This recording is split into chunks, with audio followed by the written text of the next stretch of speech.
I'm going to solve this system of equations, negative 4x plus y equals 5 and 6x minus 2y equals negative 9, using matrix inverses using the TI36X Pro calculator.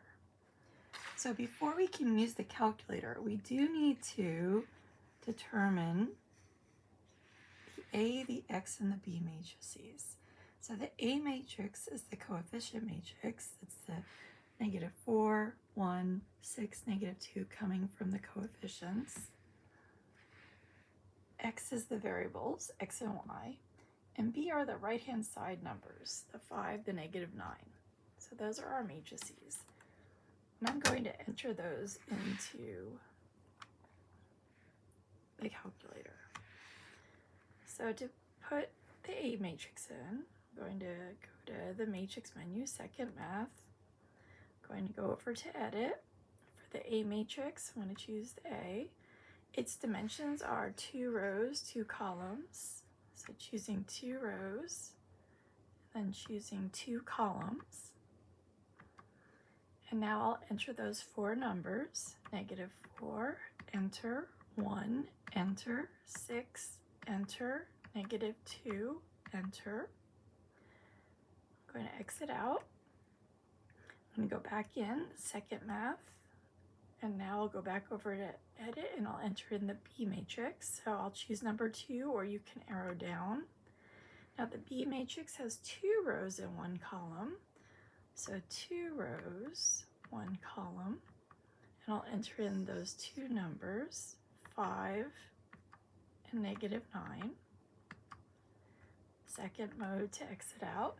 Now there are 2 ways you can do this. So first we could just first find the inverse of A. So if I were finding the inverse of A, I would go into the matrix menu, second mode, choose my A matrix, and then go back into the matrix menu, second math, go over to math, choose number 3, and just to make sure that if I have fractions, I get a fraction answer and not a decimal answer, I'm going to do second and then this key down here, which goes from fractions to decimals and back and forth. And my inverse of A matrix has negative 1, negative 1/2, negative 3, negative 2. So we can see that here. So I have it as the decimal or as the fraction. Because it's a terminating decimal, we could use negative 0.5, but if it were not negative, if it were not terminating, like if it were negative 0.33333, we would not want to round it, because with matrices, rounding is not good. So we would prefer the fraction. So that's why I would prefer to use the fraction button to turn it into the fractions. I, though, would not probably put the inverse matrix in. I would probably put it all in at once.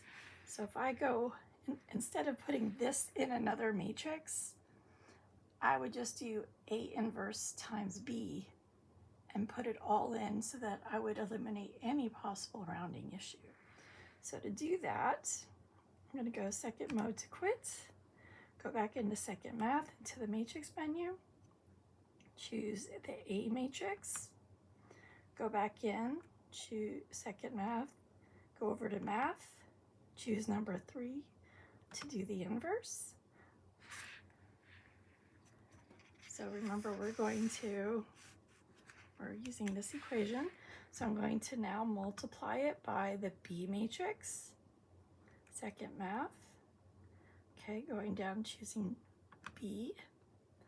And again, I want to make sure that I have a fraction number in my answer instead of a decimal, just in case it's not terminating. So I'm going to do second, and then this key down here that's right above the enter button. It says F and has that double arrow D. And when I hit enter, I get this matrix which has negative 1/2 and 3.